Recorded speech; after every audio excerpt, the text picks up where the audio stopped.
Hello, everybody, and welcome to Paranormal Nation Radio Not So Normal, your regular Tuesday night show at 5 o'clock. How's Denise and Ron doing? It's been a horrible week. Can we start? No, I don't want to start all over. Okay, we'll go back and I'll play the opening again. We'll try this one more time. No, I don't want to repeat any of it. It's been a horrible week. And the week just started. I know, that's what Ron said. He goes, it's only Tuesday. I know. I said, is it Friday yet? No. I spent my day breaking up fights at Walmart. Yay. Oh. And he doesn't even work there. So Right. Like last night after your show, I got that phone call. Oh, I guess it was something else at the Cameron School District. Oh, yeah, I know. Yeah. That's what I know you're going to be addressing the school board. Yeah, April the 4th, I'll be addressing the school board. Okay, let's see. When's April the 4th? That'll be Monday night, so you'll have to run your show. Hi, Pastor Gary. April the 4th is Gary. a Tuesday. Oh, Tuesday. Well, yes. So I'll have to run your show. You may have to. Well, all you may want to do is put me up on the screen because I'm going to film it live. Okay. What time is it? It'll start at 6 o'clock, I believe. Okay. So hey, Lauren from Virginia. Yeah, because a lot of stuff was brought up at that school board that needs to be addressed. Yeah. I give credit to a pastor's wife that got up there and talked. In one way, I give her credit. In the other way, it shouldn't have been read in front of high school students in a public place. Yeah. This was a book that's in the library. Oh, yeah. At the school. Yep. That talks about a little girl and a little boy. And the boy, I won't go into detail, but the little boy forcing himself on her. And it explained it in detail. Yep, that's the book. It was, if you go back years ago, Hustler magazine stories. Yeah. This was worse than a Hustler magazine story. Yeah. No. I mean, they wouldn't allow Forever by Judy Blume to be on the school is in Cameron, Missouri, Lauren. So, yeah, that really kind of pisses me off, because of the fact that, like I said, they would not allow a Judy Blume book on the shelf called Forever. And it was all innocent type of first love. Right.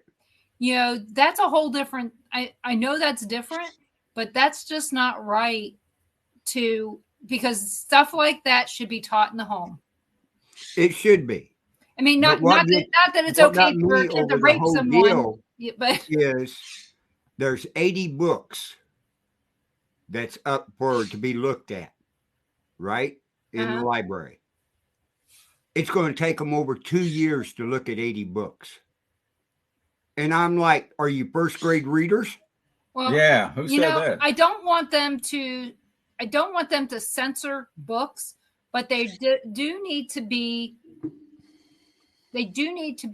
told what's in their library, and they should have an age limit on them. Hustler, you have to be at least 18 to buy a magazine like that. At least you used to.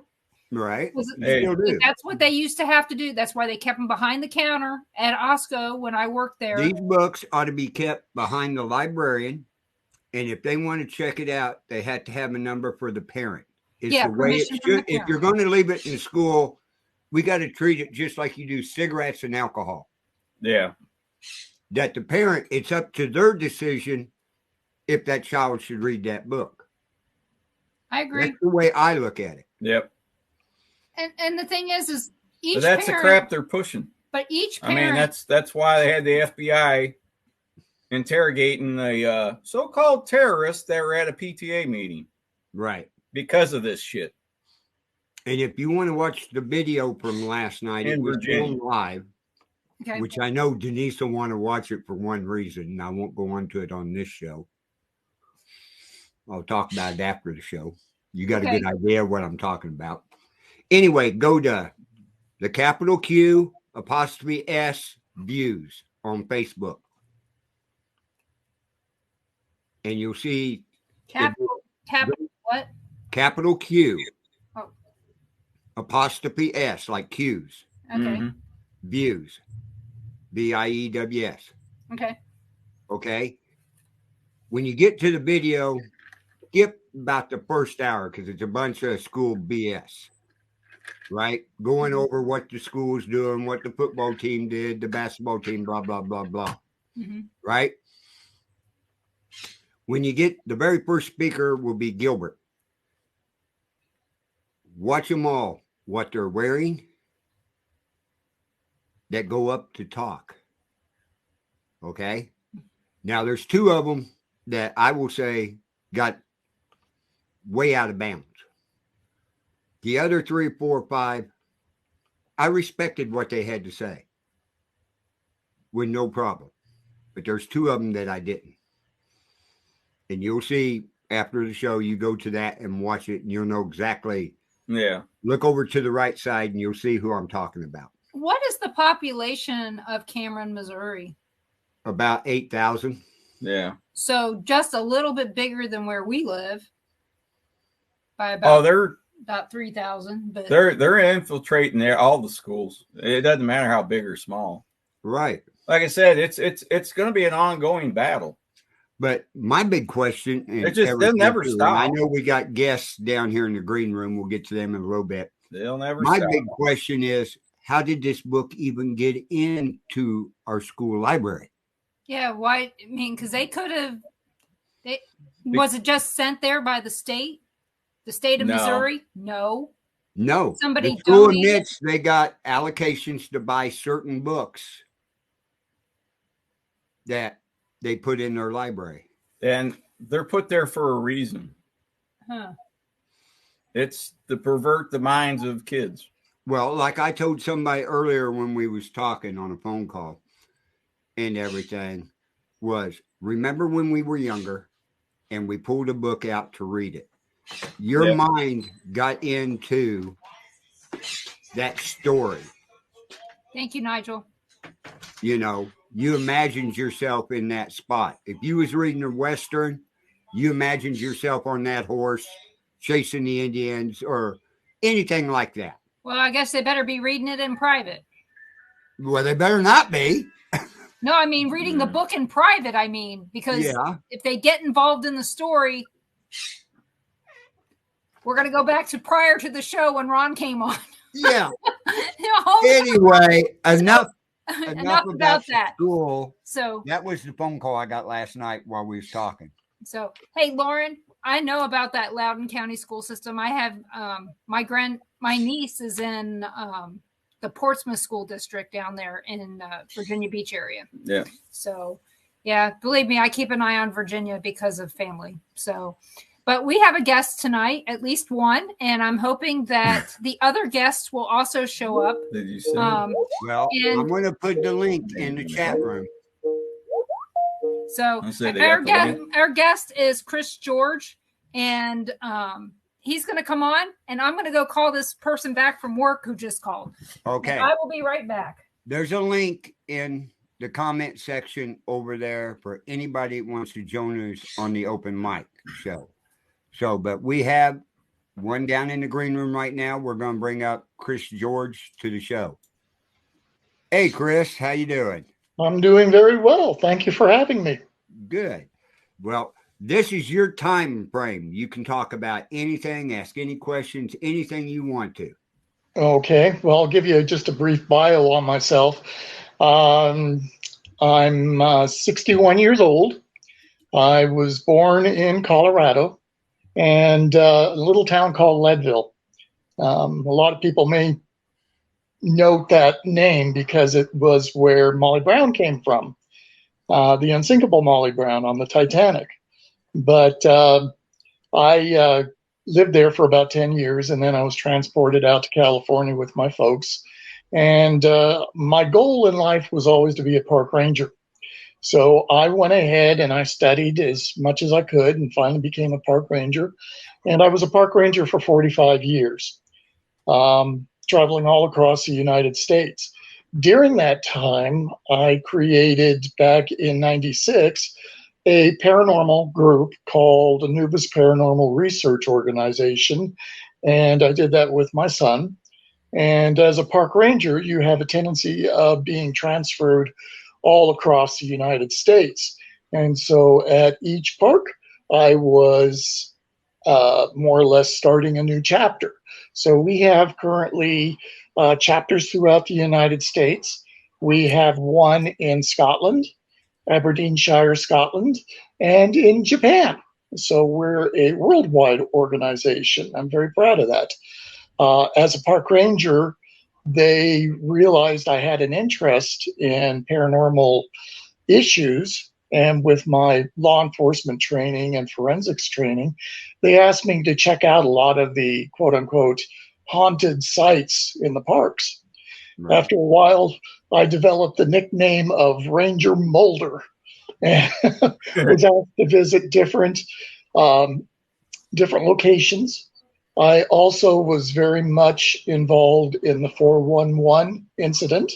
In fact, I was one of the rangers that Dave Politis had contacted and, got information from.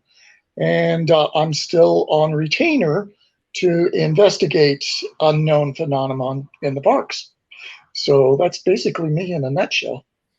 Wow, that's awesome. You was talking about you have one of your chapters over in Japan.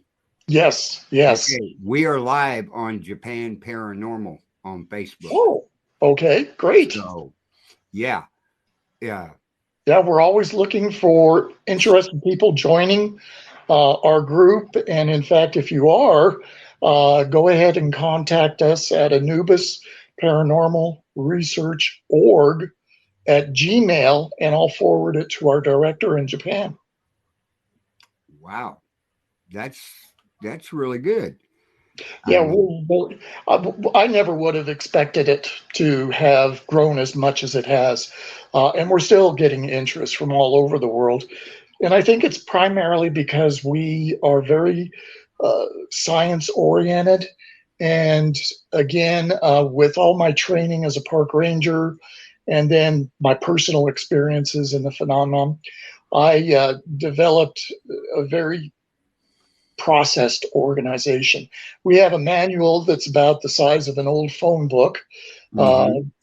Basically, when I was a ranger, I always learned that you should have every answer available to somebody if they're out in the field. And utilizing that manual, it helps quite considerably, and that's the same thing we do. We're pretty low key. We don't really yell out who we are or what we do, because we feel that that's a situation for the client that we help. They're already traumatized by what's happening within their homes or their businesses. Right. And so we don't want to bring further attention to them. So we have a staggering process. So when we arrive, we first, of course, send in 2 investigators to question. And basically what we do is administer a psychological test. Right. And then based upon that psychological test, we'll do a base site investigation. And then if it warrants an investigation, that's when we bring in the crews. But we also do different locations as well.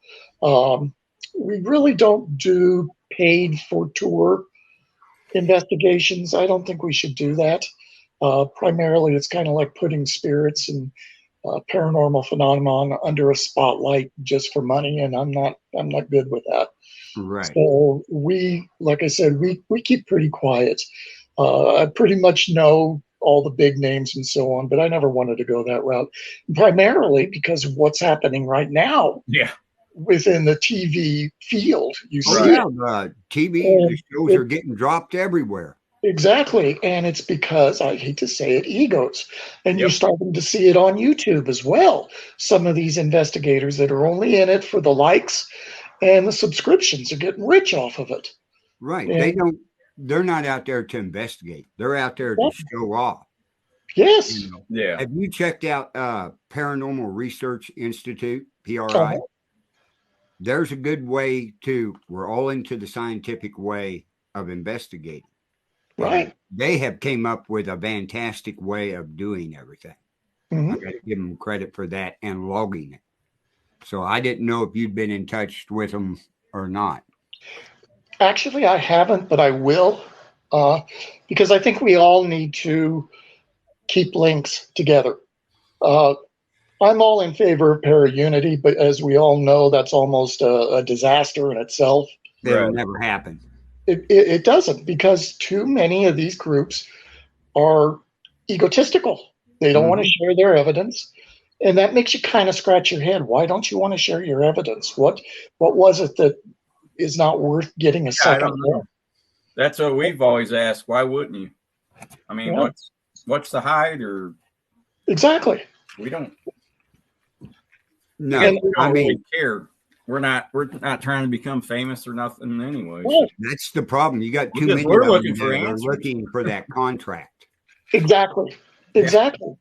And I've been offered TV shows, and first thing I ask is, are you going to let me do it my way? And if there's evidence, great. If there's not, we move on to the next. Right. Well, you got to remember, this is an entertainment show.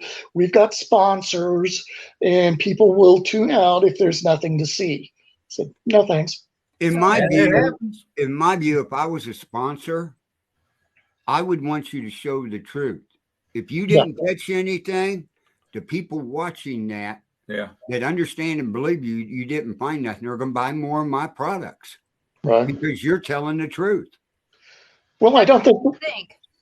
That's what you think. But that's what you think, but that's not what they do. It's not, it's not the reality, because the people who are really watching it want to have, not me, they want to have that feeling like they didn't just waste all their time.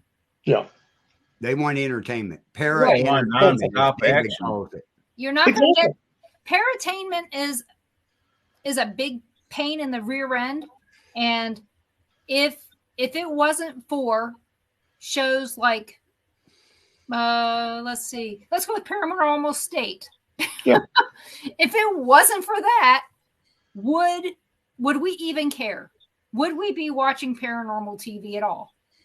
Well, I think primarily that a lot, when they start the shows, and I remember with Ghost Hunters, when they first started, that they would, my gosh, they worked out of a Roto-Rooter van. They had a small trailer in the back of Jason's house, and they were able to say, nope, nothing going on here. Yeah. And they were true to fact. Right. And then all of a sudden, you start seeing better equipment.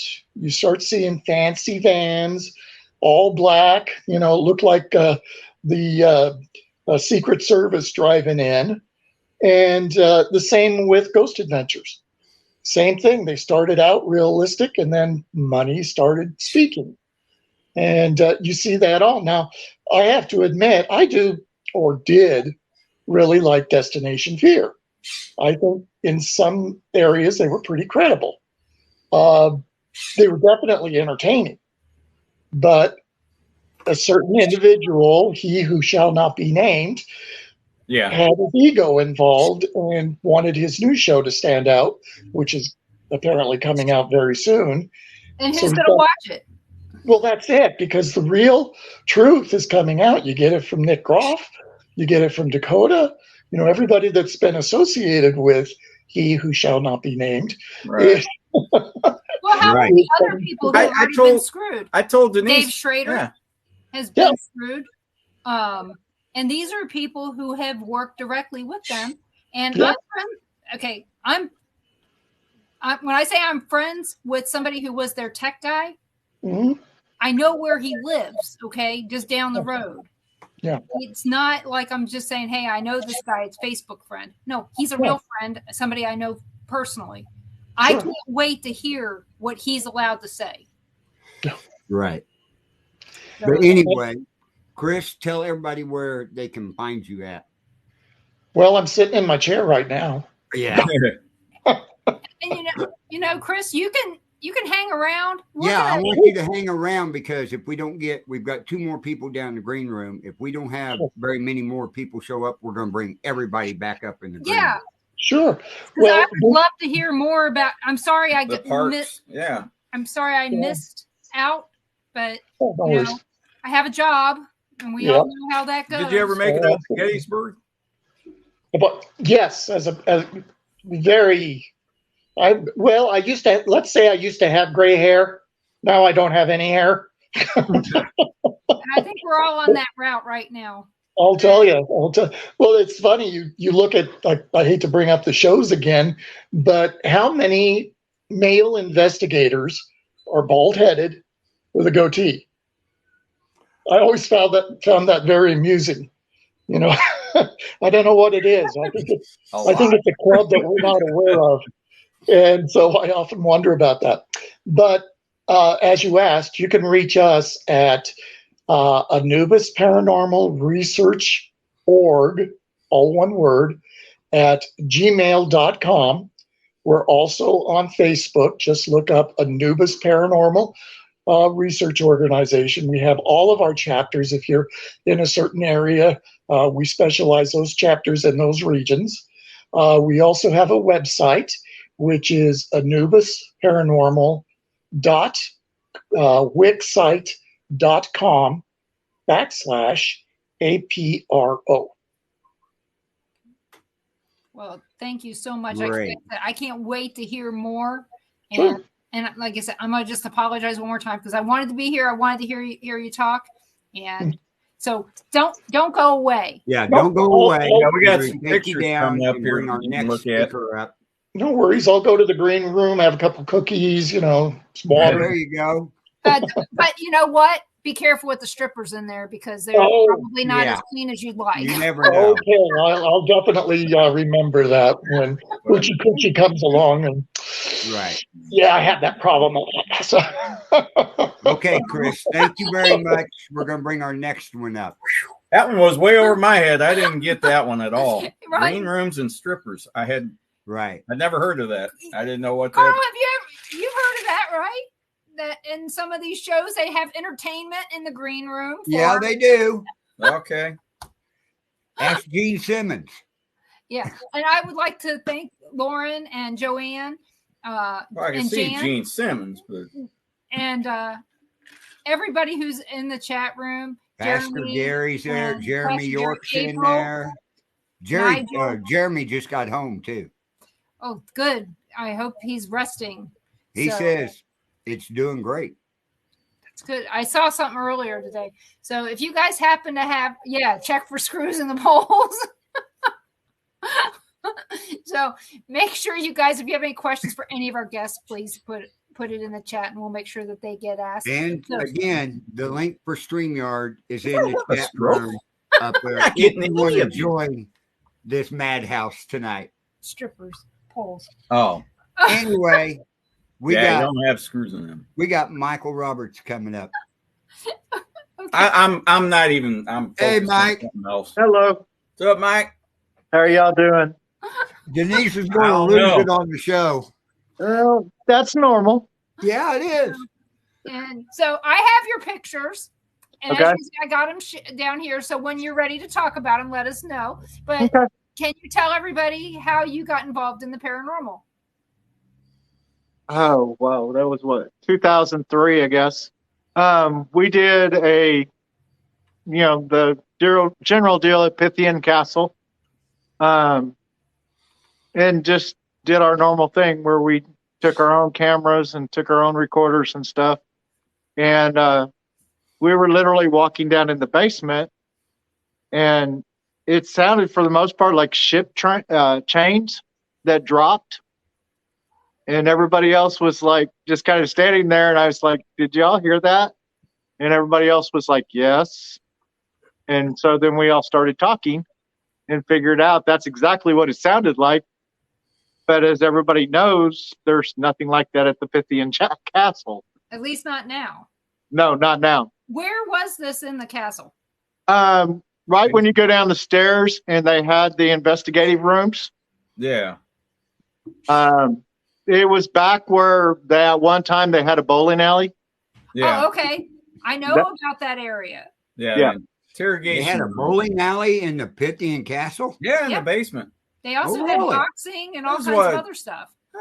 5-6 lanes, something like that. I mean, it wasn't huge, but you could bowl. Yeah. And so in the corner there was that, then there was these interrogation rooms, and then on the other side was another small interrogation room. I was the first person to get scratched there. Lucky me, right? Yes. So, but that's kind of got us started, and then we actually went up to Limb Mansion, and between Susan and I, she pretty much caught a full apparition that came out there, and then I actually had some things happen there that wasn't happening to anybody else. But you guys spent the night, right? No, this was just on one of their regular tours. During the day? No, at night. it was in the evening. Okay. Yeah, it was in the evening. We went during the day, and 2 or 3 times. And yeah, nothing, not even a dust orb. It was one of the cleanest places I've ever been. I mean, I have to say that. I was concerned about my car, but anything else I was not concerned about there. It was the cleanest place I've ever been that's haunted. Well, another cool one there was Susan took a picture of her and her sister in a mirror in the dining room there, and then over their shoulder, which we later figured out was actually Charles Limb, correct? Yep. Was actually got in the picture with them and actually posed. So is this in the dining room where they eat, the dining room downstairs in the basement, or the dining room on the first floor to the front of the building? In the first floor in the front of the building. Okay. No, where they eat. The back of the building. Oh, okay. Where the restaurant part is. Yes. Susan's over here next to me. So yeah, we heard. Get her in there. That's okay. You guys Ron calls you guys just Mike and Susan, and they'll go, who Mike, who? And I go, Springfield. There you go. We know a lot of Mikes, so that's why. Yeah. And then of course it kind of goes along with what we were already doing before that, and we did storm chasing.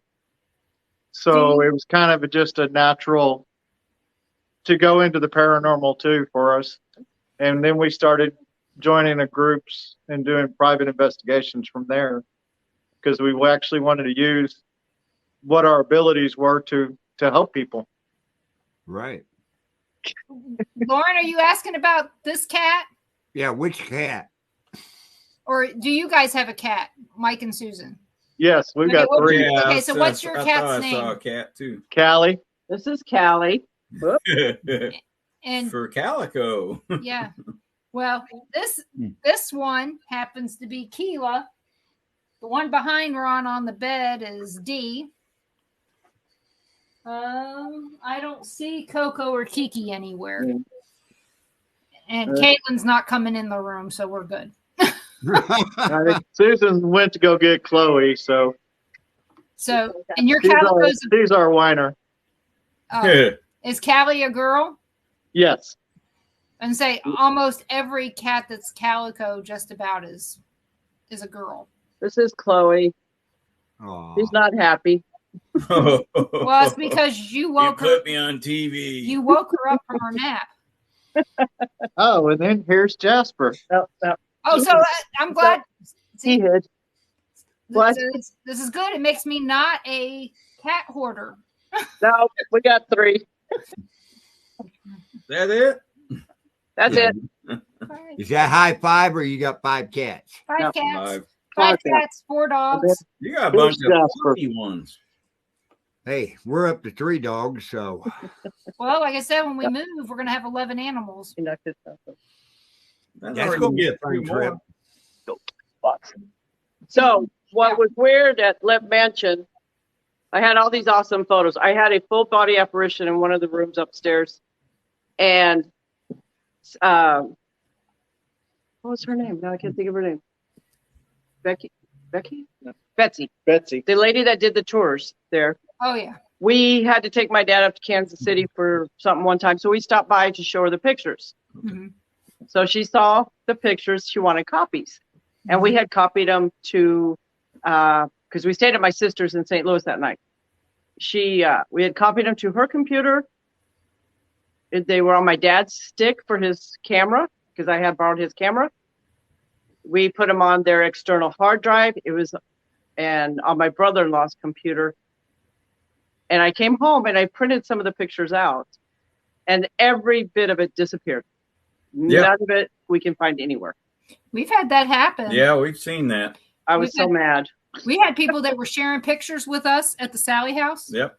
And they walked out the door and they disappeared. Wow. Yeah. Yeah, we said email and send the pictures to us, and we had that happen at McPike too. Yeah. That's happened at McPike Nothing Mansion in it as well. Jan says that she says, I find it interesting how storm chasing and paranormal investigating is. Yeah. And they're really a lot alike. They are. The thrill is never knowing what you're going to get, if you're going to get anything, and if you're going to get into something you can't get out of. Yep. That's exactly. true. Actually, that sounds like our green room. It does. But that is very true, because we can actually tell you that happened kind of to us in Oklahoma. Actually, just outside Oklahoma City in Mustang. We originally were only going to go to Tulsa, but we pushed it on to Oklahoma City, and basically was out of gas when a tornado was actually coming at us. Yeah. Luckily, it kind of raced up before it got there, but exactly like what she's talking about, you never know where you're going to end up or what you're going to be in. It's kind of like a camera with a low battery and an apparition appears in front of you. You're like, uh-oh. Yep. Or Ron's situation where none of the cameras are on, and all of a sudden you got this mist showing up that you can see it on the camera. Yeah, you but can see it on there. But it's not The whole taping. floor's fogged up. Yep. So I got some pictures here. Is there any order I should be showing these in?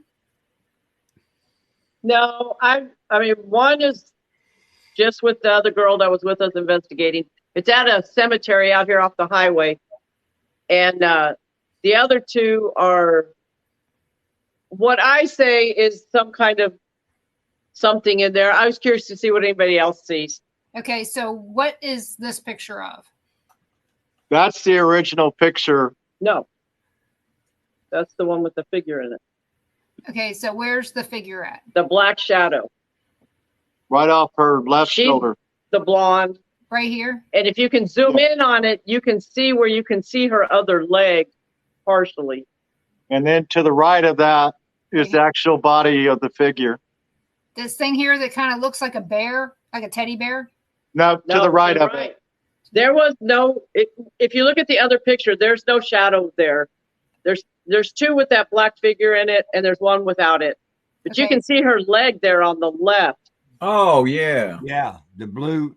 You got a black leg and a blue leg. Yeah, black and blue. Yeah, and then you can kind of see her other leg on the other side. It's kind of misted out, it almost looks like. Okay. So let me go. Is that the person that was with you, or that was the shadow figure? That's the part. Blonde is the one that was with us. Oh, right here. Where this head is. Yes. Okay, so this is the blonde. That's her head. Yes. Yeah. And then is this her leg with the blue jeans on? Yes. Yes. Okay, so this is the shadow figure. Yes. Okay. Oh, I was going to say I'm all caught it looked up. like a person with dark hair walking. Now we're on the same page. Yes. Yeah. And what it looks like to me is it's almost like he's looking over her shoulder, because she was looking at her camera to see if she'd gotten anything. Right. Okay, let's see if I got. Looks like. Okay, so this is the original picture. Is that what you're saying? Yes. Okay. See, there's her, just her. Oh. Okay. So the person taking the picture had the blue jeans on. Yes. Yes. Oh. That's her right there. And the other two have that black figure in it. So here's okay. Now I see what you're talking about. Right here. Yeah, the dark. See, the woman's back here that took the picture in the original one. See? Yeah. Here. Let's see if I can do this. Yeah, I was going to say, put them side by side. I cannot do that. No. I cannot Can't put do it that on StreamYard. Yeah. Well, I mean, I can't do it because there we go. There we go. Oh, okay. Yeah. Yeah, now you see it, Ron? And there's nobody between us and her. That's the reason that stood out so much, because it's no possibility of being any kind of shadow. Yeah. Because We were the quite dark away from shadow her. only has one leg. Who took the picture? Yes. I Susan, did. Oh, okay. And you were behind. We were behind her. Yeah. No flat. We were quite a ways behind her, actually. I don't remember if we used flash. No flash.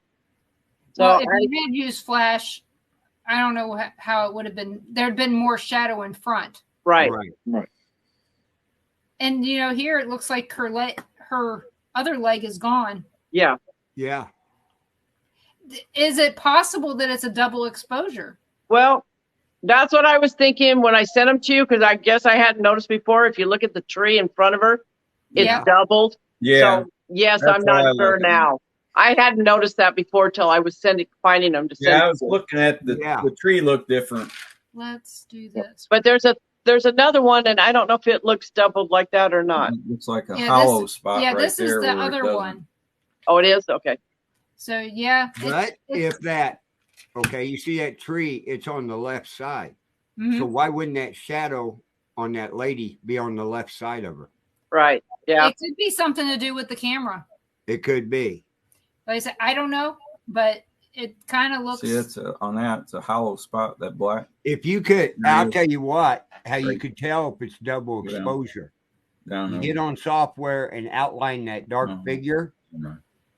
Take it to that other picture and overlay it and see if it matches right up to her. Okay.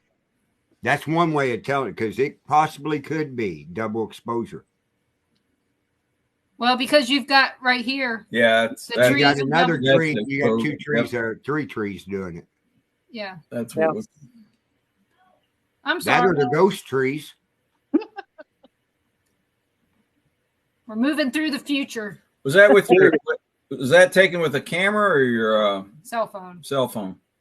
That was with the camera. What kind of camera? Canon. Which one did I have then? I don't remember. A digital Canon. Okay. So, and Lauren asked, Right. did the person who was the blonde, did she say anything about feeling anything behind her? I don't remember back then, Okay. but she does have some abilities. Your other pictures. So I don't remember. So I still find it interesting though, because double exposures are weird. I have one that's a double exposure on a Polaroid. Yeah. Really? Yeah. And then we were at a party up here in on the county line, and it was a picture of a woman standing at the lake.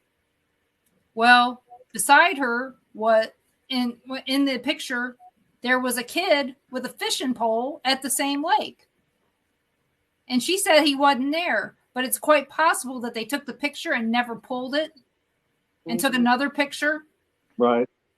And they just happened to both be at the lake. Well, that's like that picture that Gary took when we was down in Bramer at an investigation at the kids' house. And the cell phone was laying on the ottoman. Mm-hmm. And he took a picture. I don't know how it doubled up on it, but it looked like a lightning bolt from the light off the phone shooting straight up in the air. So a lens flare of some sort? It had to be when he snapped it with the flash, it caught it and made it go up. Was the ottoman, was it leather? No. Okay. Because leather can reflect. That's the only Right. reason I asked. So. But I figured it reflected off the face of the phone. Yep. When it went up. Because it did. It looked like a lightning bolt about 6 foot long in yellow and orange and red.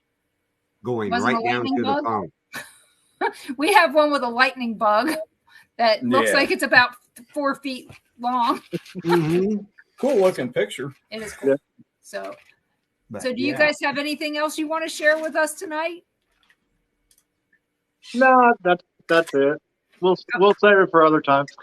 Well, you know what? It was really funny. When I started my show last night, I had 0 guests for tonight. And by the time the show was over, I had 3. Oh, good. And luckily not the guy that kept calling me last night. Yeah. I don't know how he got your phone number. I don't either. Not You don't have it on your Facebook It was page, one do you? after another for about 5 minutes. Yeah.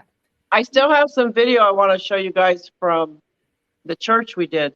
Oh, really? That I think was interesting. I just don't know how to get it from his phone to get to you Okay. because he recorded it on his phone. Well, he can always.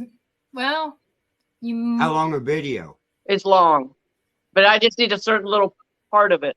Yeah, we'll just have to splice it I'll out. figure out how to do that. I don't know how to do that. Was it during Echovox or? Yes. Okay. I think when we were doing the K2 meter, I think. Yeah. You know, you should have told me. I could have probably done something while we were at the B&B. Well, you probably didn't analyze Oh, it. we didn't find it till after we got Yeah. home and watched it. Yeah. Oh, okay, Right. so it was there. Yeah. Oh yeah, it was Good. there. It was kind of neat. Okay, so we got the camera by the bed shooting forward to Yep. the living room area, and there's the TV, right? So you can see the light that was over the bed in the TV. Mhm. But at one point, you can see the whole light. Then all of a sudden, this figure is like in front of that light, and it just Walking stayed out. there for a long time. And we can see when Ron moves and when you move, it moves differently because that's what we were trying to watch for. That stays there, but you can see when Ron would move or when Denise would move. And then, then we moved the camera because we were trying to get the K2, Right. and then we didn't see what happened with it. Oh. But I just thought it was interesting because it was there, it wasn't there, then all of a sudden it was there, and nothing anybody did made it change. Was this when we were talking to what was his name? Sport? Yeah, probably.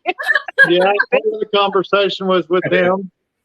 But it's almost like something was standing between the bed, the light, like Yeah, at the foot of the something bed blocking out. and the TV. That's what it sounds like.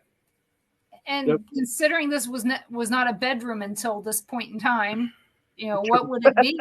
I mean, thinking about it from the standpoint of what the building is makes you wonder what it was. So, Yeah. So Oh, did I tell you I talked to the lady that owns it? okay, what did she say now? She was very interested in what you wrote in the book Oh, yeah. because the other people that have been there had mentioned some of the same stuff, but didn't have a name, I think she said. Really? Oh. And she was wanting to know about the fire. I said, she goes, was the fire in my church? I said, no, the fire was across the street. She goes, okay, because I didn't think there was a fire here, but she didn't know. But they had brought up fire, about the fire and stuff too, the people that were there before us.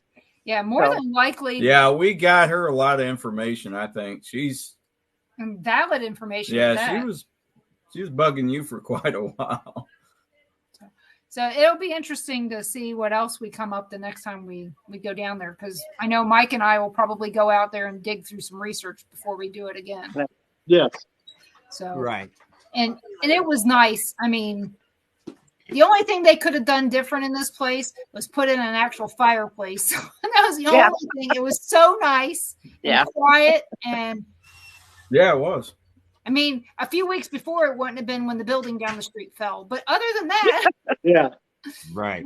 It was kind of sad. But I would like to get into the basement. So. I told her that. And she said it might be a while, but she will let me know because she would be very happy for us to come back and do it. I think she probably would let us in there. She did. She said she would. She would let me know. Yeah. But she's got a bunch of surgeries to get done, so it'll be a while. Yeah. Okay. Maybe her boyfriend could take us down there. Yeah. Yeah. There you go. Nah. You two stick If we around. can catch him in town. Yeah. I know. He's in Florida Sound like he's now, pretty or busy. South Carolina, doing something with the dogs. Yeah, he's doing the dog training now. Yeah. So, Right. but yeah, if you guys want to stick around in the green room, you're more than welcome to, or you don't have to. But Either way, come but back. we're going to bring everybody up after we get all the guests on here single. Okay. We'll bring everybody up. So sounds good. Okie dokie. I'll see you in a little bit. Okay. Hey, Guest roulette. Yeah. Who's next? looks like I'm gonna put 5 on green. And I know there's no green, it's black or red. But we're going with green today because St. Patrick's Day last week. right. Oh, hey. But we got Christopher and Shelby here. How are Hey, you guys. doing? You know, it's funny you guys are sitting in your bed for years, for probably what, 6 years, 6.5. I did my show from right over there in the bed, and nobody ever knew that I was doing it. I did. Well, yeah, you did, because I tell everybody. Yeah, I know. from my bedroom, but soon to come to you from maybe Seagull Poop Beach. Should be Now we know what the paranormal's gotten itself into. Seagull poop. Well, you know, I'm trying to find that haunted beach somewhere. You know, the beaches of Cheyenne don't really exist. Yeah. So I got to find one that's haunted. So Chris, you said something yesterday that has been something that we have been talking about on the show a lot. We've been talking about depression and other things. And you worry me. You've got a lot of things going on. You guys have had a lot of things, and we're not going to get into those. Yeah. But, you know, I told you something that I really meant. I read it, and I appreciate it. You know, I mean, we are here for you. And it's just it's been rough. I mean, everybody goes through it, but it's been psychologically rough for the most part. Like I said, you got a lot of things going on, and just know that we are the people who really care about you. Really care about you. That's right. And Appreciate it. Well, and don't ever think that you're a failure, because look above your head. You got one thing a lot of people don't have. You have a roof. You have a wife. Yeah. And guess what? You got us. You got friends.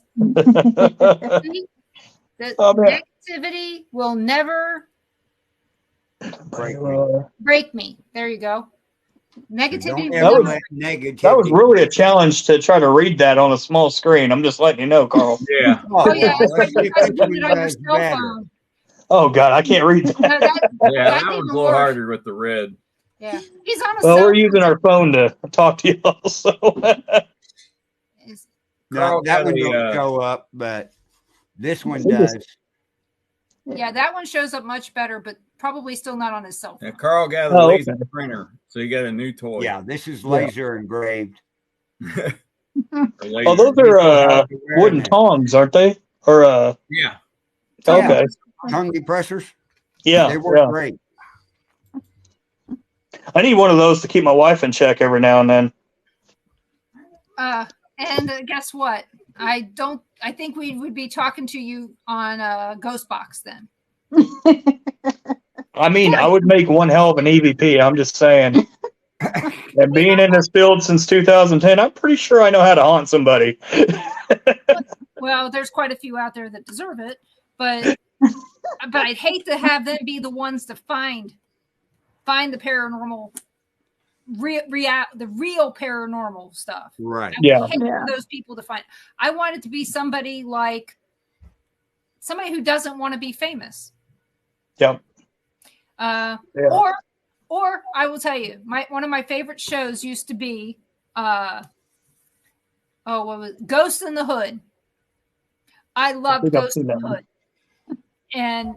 And I told Ron, because they were always making fun of stuff. They investigated this one drive-through funeral chapel. Yeah. And it was on, what was it? I think it was on Oprah Winfrey TV or something, OWN, or something like that. But it was great. It was funny as hell. And I'm friends with David Purdy, one of the guys that was on there. Nice. They do investigations at Binion's in Vegas. Yeah. And which I never made it out there. So it's an actual paranormal team then, or group? Yeah, truly. Okay. And I swear that these guys found every velour sweatsuit that was still around I don't know how they did it. I don't know where they found them. But these were the people that I'm hoping finds the valid paranormal stuff. The people you wouldn't expect. The ones that are having a good time and smiling all the time and do it because they want to do it. That's right. Yeah, I mean, you got to absolutely enjoy, this is a hobby. It's not, granted, it has a business name. It's a 501(19). We don't get paid for it, and it's not registered in the States, right? So, I mean, it's a hobby. We get out there, we put in our own money, and we have fun with it, and we learn, what we can try to see what we can come up with. Or, sorry, it's been a long day, but I guess what I'm trying to, bottom line is it's a hobby. It's not nothing more, nothing less. Right. And, that's Shelby, help me out. Well, for some people, it truly is what they do, and that's what they want to do. They want to make the most out of it. And I don't blame them. If you love it, try to make a job out of it. Try to make a living at it. I swear, if you love what you're doing, you're going to want to do it all the time. Yeah. I love what I'm doing.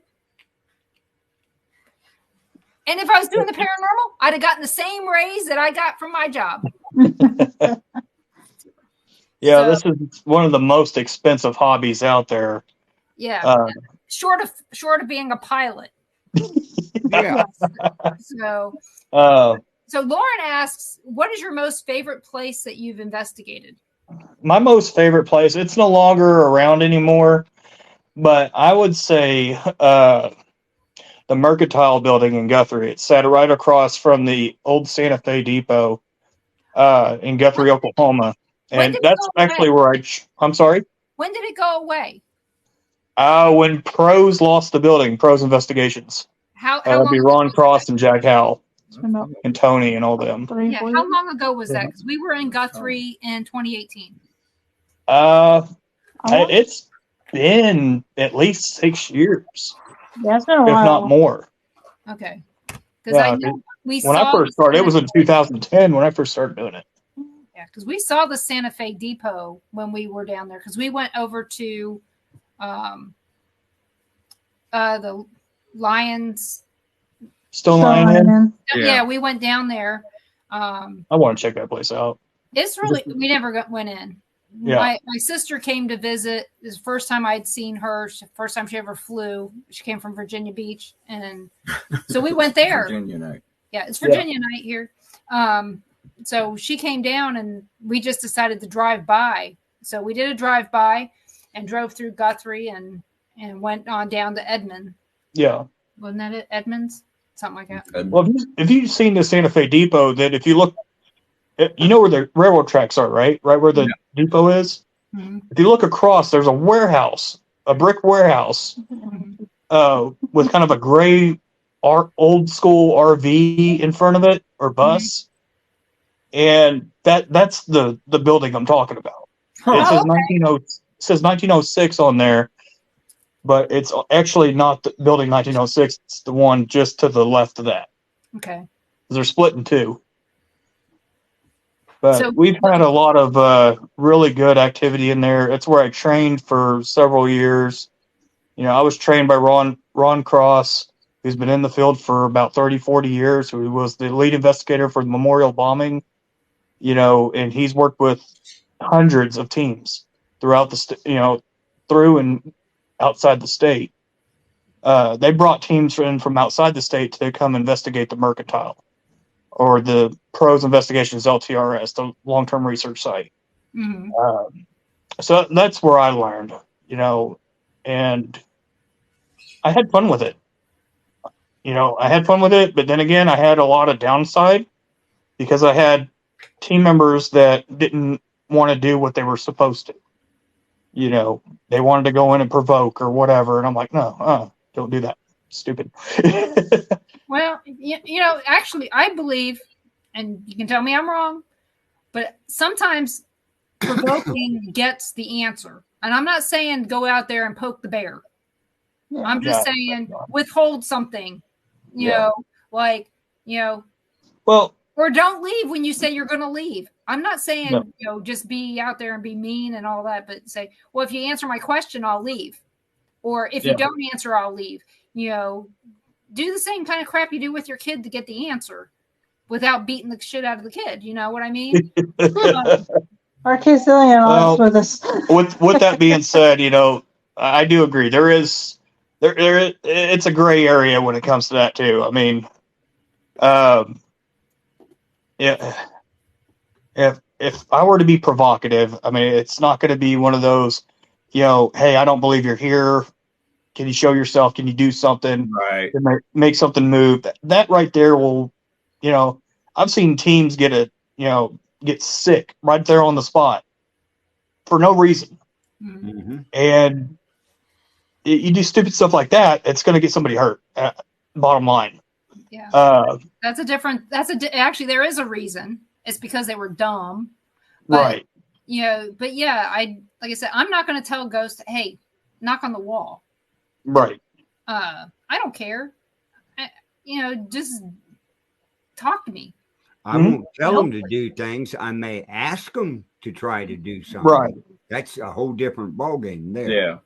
And when I ask questions, right, my questions are more directive. I want a directive response. I don't want just something random, especially when working with the spirit box, because it runs off of, AM, FM transmission, radio frequencies, and going at a fast pace. I don't want something that's just going to pop up, sound like something off the random word off the radio. I want, hey, can you tell me the color of this cup? The color's blue, right? So if I get something in that reference of blue or maybe the other color that's on it, then I'm like, okay, well, that's an intelligent response. Okay, let's see what we can ask again, see if maybe we can get the same response. We look for a more realistic rather than let's see what we can get rather than what might be factual, if that makes sense. Yeah, it's like asking, you never know if The Wall is playing on the radio and somebody says, and suddenly comes through Wall. Yeah. Because it can happen. I mean, God knows they play Pink Floyd all the damn time. Yeah. So, hey, if I hear Pink Floyd coming through the wall, I'm just going to sing to it and dance to it. I'm sorry. Well, you might be getting some pudding. So, go with your meat, I guarantee. But yeah. And this is coming from a person who hates Pink Floyd songs. But again, they do play it all the time. And so you just never know what you're going to get through there. And that's not an intelligent response. And you've got to keep that in mind. Or is it an intelligent response? Without knowing the history of your location, say we were at a place like the research is everything. I mean, you have to do your research. If you go into a place blind, which I don't mind doing, but I'd rather know a little bit of the back history of the property, just to kind of get an idea of what questions I could ask. And that's why I got Jordan on the team. I'm stepped back because of my medical stuff. Shelby's still running the team as the co-owner. This is my wife, by the way. I don't know if you guys met her. Denise says. But Jordan, he has that access to archives and stuff because he's the president of the Washington County Historical Society and the owner of the Dewey Hotel and Museum. So he has access to all that, and he can, if we need something from somewhere else, he probably know how to get into it and find it. Mm-hmm. But that's what a lot of people don't do, is they don't do their hard research, and they'd rather just go out there and ghost hunt. That's fine, but I'd rather take a scientific approach on it and do my research. I mean, it's helped us out for years, but that's just me. Well, when we went with Susan and Mike to the place that we were talking about before, I don't know of any history on the place other than what they had in the building, and that was pretty much what the next day that we were seeing that stuff when we were. Yeah. We were just too busy. We were busy visiting. Let's be honest. Yeah. But I like going to a place at least the first time blind. Right. you know, to see what I don't know. Get, and then go from there. It all depends. There's some places we just didn't want to know anything about it. Yeah. And there's others we wanted to learn as much as we could. I don't know why that is. I think sometimes it's because of distance. Yeah. You know, how far is it? I don't know. It's just we just kind of looked at each other and said, I want to go in blind. We don't want to know anything. It's better to go in blind and then do research. Yeah. Because then you can validate a lot more. Yeah. But some of the places we go have so much research already there in them. Yeah. Right. You know, like we went to the Pioneer Saloon in Good Springs, Nevada. Okay. All their history is on the walls of the bar. So you're not going to get away from it. You know, the plane crash and all this stuff. And the bullet holes in the wall where you can see outside. Well, we didn't know anything about it until and then you hear every story when you get there, when you go into the tour. Mm-hmm. Yeah, absolutely. We had that with the Vernost Winery. The owners were telling us the history on the place when we came into it the first time. But I'm not saying, that it's bad or anything not to look up history or do research, but I'm just saying it does help in a sort of way. No, it does. It does truly, because I'm gonna. My thought is the paranormal should match up to some of that history. Right. Maybe not all of it, but it should at least match up to, and everybody here knows that we were the tour guides at the Sally House for 7 years. And the thing that got me involved in the digging up the dirt, literally, was stupid things that people said about a woman fell to her death on these stairs. All the false stories that were in there. Every legend has a bit of truth to it. But which part of it is the truth? And I used to say this all the time to people. That same exact statement and the word "the" was said in this house is what I would say. and that was about all that was true. Yeah. But again, it's still, if you're not interested in history, don't get interested in the paranormal. Right. Because they work hand in hand. Mm-hmm. And if you don't like truth, listen to the legends. Have a good time. Yeah. One thing, Denise, and Carl, and I think I mentioned this before, and Ron, I figure you're there. Hi, Ron.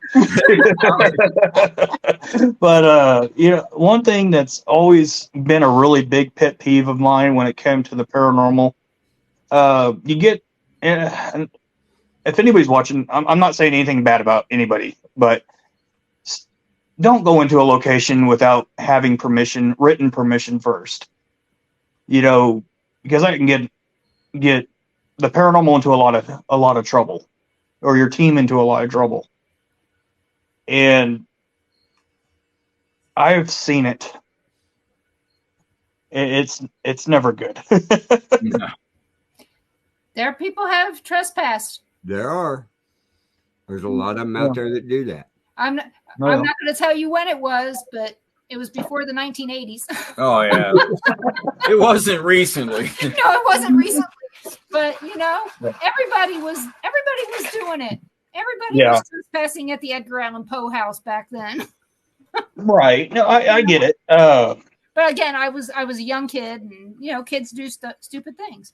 Yeah. Well, we all been down that road, Oh, even I went into an old school that was abandoned years ago just to go check it out. I went in with a couple friends of mine. And this is before I even got into the paranormal, but the more I got involved, the more I started to understand, what could be the dangers, right? And that's one thing about me. And that's one thing about her and everybody else on our team. We do not put our safety last. It is our team safety first. And if we're going to a client's location, a house, or a business, then we want what's best for the client. Yeah. We want what's best for their customers and their business. We're not going to do something to disrupt them. So, do you get a lot of residential cases? We actually have one coming up again and more. Yeah, the next weekend me and 3 of our other members are going to go out there and do a I'm not invited. investigation because you're out of the field right now. You're semi-retired. Where's that? More? Yeah, more of them. Yeah. Well, hurry up and get there before a tornado hits it. Yeah. Hey, Moore gets a house, like a brand new house every year. Oh my gosh, that place is like a magnet to them. Oh yeah. Ron's family. It's horrible. Isn't that where your uncle lived, Larry? Yeah, pretty close. Norman. Until the wind showed up and moved his house, you know. Yeah. Well, I mean, Norman just got hit not too long ago, and they're still cleaning up. So Yeah.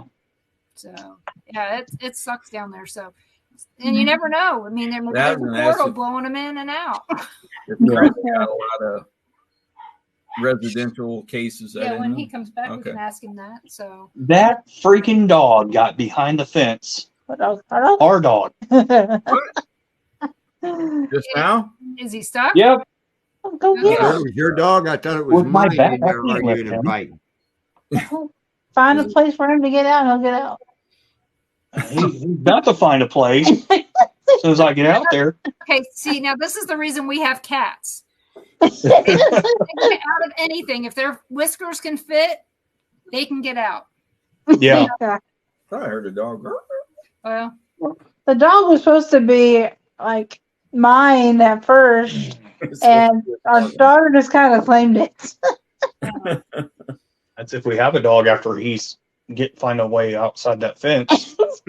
I ain't chasing him. Go get the dog. Well, you know what? We're going to bring everybody on up. It's been over an hour since the show started, so we've talked to everybody. We're going to bring everybody up. If you guys want to stay, stay. If you want to go, go. And if you want to take a break, we can take a break. That's up to everybody. But I say keep going. And if you need to go chase the dog, good luck. Well, my biggest thing is I can't lift that dog. What kind of dog is it? He's a Great Pyrenees pit mix. Oh, He's a big boy. But the way because my spine is out of commission where I can't bend very well, that dog's an asshole right now. Excuse my French. I'm sorry. Yeah. You do live in Oklahoma. Maybe they have some electronic cattle prods. I wouldn't be using that on my wife. You can find the link up there in StreamYard, April. Yeah. Yeah. Up at the top. Yeah. Scroll up and click, and I'm more than willing to talk with you and have everybody else hear whatever it is I got to say. I'll post it one more time. There you go. I'm going to leave Shelby in here. I'm going to go get his butt out of that fence so that way he's not stuck behind it. Right. Yeah, you don't want the neighbors to get called. So, Y'all just give her one hell of a pick on, and we'll be all right. So some of you know April's my cousin. She's going to be coming in, and she's going to be talking about some stuff that's been going on in her at her home and at her with her. So, And your kids. yes, a little bit of insight is that apparently being in tune to the paranormal is a family affair. So she's not the only one that sees and hears and all that. So it's kind of nice to have somebody else for me to talk to. So Chris. Here she is. Oh, there she is. Yippee. Everybody can tune in on this one. Hey, April. Hi, April. Howdy ho, cuz. Hi, how's it going? So I am so sorry I haven't been able to answer anything. My job has been horrible. So tell us. I completely understand. Well, I've had paranormal experiences off and on pretty much my entire life. And we recently moved to Wisconsin about a year ago, and we knew that there was some potential haunting in the house that we bought. We've talked about it. We've had a couple of things, but for the most part, nothing that really bothered us. Is that why it was so cheap? No, it was not cheap. It wasn't cheap either. Was it disclosed in the sale? But I recently have had some encounters that I believe are possibly demonic, not necessarily a ghost. And normally I pray over the house and I do blessings and I tell things to go away if they need to. And, I have faith and things like that. What really surprised me the most about this recent encounter is that it did not go away. Even when I prayed in the name of Jesus, even when I commanded it to go, it did not leave. No, under. Sorry, Denise. I actually ended up seeing this image on my camera. So I have video cameras in my home that record, some of them 24/7, some of them on a clock. And this particular, I think I sent you a picture of it, Denise, but it looked like a bird-like face with a really long nose. And I also, I don't think I sent you this one, but the following night I caught another image on my camera. This one looked like a snake that had horns on it. Even the bird-like entity looked like it had devil horns.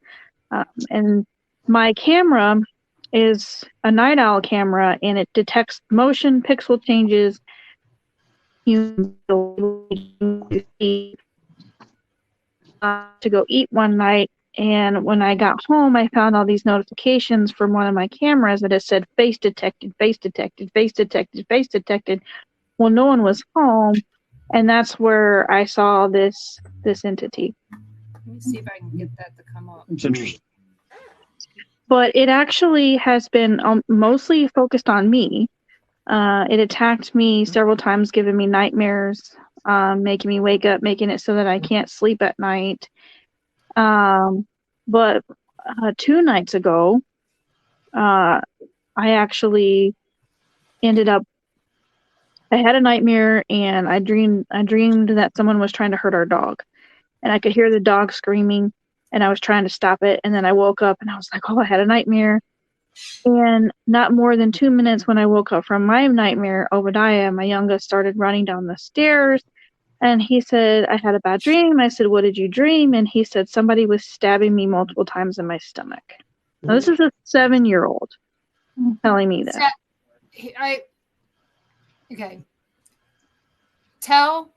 Okay, the next time you see this, bring up the name James. Okay. Bring that up and tell him he's not welcome. You said you're actually seeing them? On the cameras. Oh, on the cameras. The reason I'm saying that was because he threatened your father's life. I mean, and guys, this is not psychic. This is fact. April's dad was, at one time, my mom was raising April's dad before I was born. So it's a really long, horrible story, but my grandfather threatened to kill her dad. And he was only a baby. And he spent the rest of his life hating anything, we never brought April's father up again in our life. Like I said, this is a long drawn out story. It's a country song, actually. You don't want to, but bring Daddy was in prison. Mama got lonely, that kind of thing. Yeah. And it wasn't the first time either, which is even worse. But just bring that up and see, how would you talk to someone who's threatening your family? Yeah. Just be very stern and tell him, say, because at this point, if he's been anywhere around me, he knows who you are. If he's an intelligent spirit, he knows who you are. Well, it's funny that you say that because, some of my kids have abilities as well. Mm-hmm. And Ezra was homesick yesterday because he was throwing up. And I was checking out my cameras to see, because obviously my 7-year-old telling me someone was stabbing him in the stomach in his sleep is terrifying, and right. I don't want him to go through that. And when he was running down the stairs, you could almost see like a black shadow that followed him down the stairs. But anyway, Ezra said, I think it has something to do with your dad. And I'm like, why would you even say that? Like, you never met my dad. He died 23 years ago. You know, and just the fact that Ezra had kind of that intuition to say that to me, that, and then you kind of confirmed that. That's kind of interesting. Are any of the other kids seeing or hearing anything about it? They've mostly been left alone. The majority of the attack has been focused on me specifically. That and the youngest one. Well, that and the youngest one, yeah. And the stabbing, you know, he did stab my dad in the liver. Yeah, the guy she's talking about, he was not a good person in life. He's not a good person in death either. So that would make sense. So the funny thing is he always treated me like Why now? an angel. Because you know what? It took so many years. Maybe it just took so many years for him to find out where you are. I don't know. Or maybe because I care about you and he's coming after you because he knows that you're family. And of course, you know, at this point, he'd be really pissed that we were able to keep you guys hidden for that long. You know, I mean, my dad used to go see your dad. I mean, I remember going to see your dad when I was like 10. Your dad would have been about 12. And my dad took us on a trip out there to see him. Every time we went down there, my dad made sure that we saw him. So, I don't know. So what's everybody else think about this? Chris, Michael, Christopher? With as little as you know about it. Well, you know, demonic encounters, I don't like to use the D word. Right. But I have personally encountered a demonic presence. In fact, it was so bad, I was in the hospital for 1.5 years from it. Almost died 4 times during that process. And if not for my faith, I probably would have succumbed. But we went into a facility where there had been a murder, several suicides, and in fact, Ghost Adventures even did an episode there. And it was here in Grand Junction in Colorado. And we went in and it attacked me because I was literally the head of the group. And then even my assistant director and his wife suffered its wrath. He one night woke up and felt very odd and got up. Come to find out, they had a carbon monoxide leak and it almost killed him. And then a few days later, his appendix burst. Oh, that's not good. So it was all interconnected, I'm sure. Everybody in my group had something happen to them. And I mean, it can happen. It's rare, but it can happen. You know, to be honest with you, Chris, I'm still suffering from, like, we did a residential in McLeod, Oklahoma, 1.5 years ago? Almost, yeah. It ended up being a demonic case. I use that phrase very lightly too. But we ended up dealing with an oppression of the stepfather who was very abusive mentally and physically to his wife. He loved his stepson like no other. But I don't know if he was there to protect the family or he was just trapped. But we ended up dealing with a demonic case on top of him while trying to help cross him over and give some relief to the family. And then we came back on the second part because the stepson, Jacob, called me and said he saw his mom, and his mom wasn't in the house. He saw his mom walking from one side of her bedroom and the same thing that she had on to the other side of the bedroom where the bathroom is, like left to right. And he described that she was wearing a pink sweater and her pants or something like that. Yeah. And so we went out there again. And I salted the property. I used black salt around the perimeter of the property, or the property line. And then I used sea salt around the outside of the property. And then I saged the house with the family and blessed the house.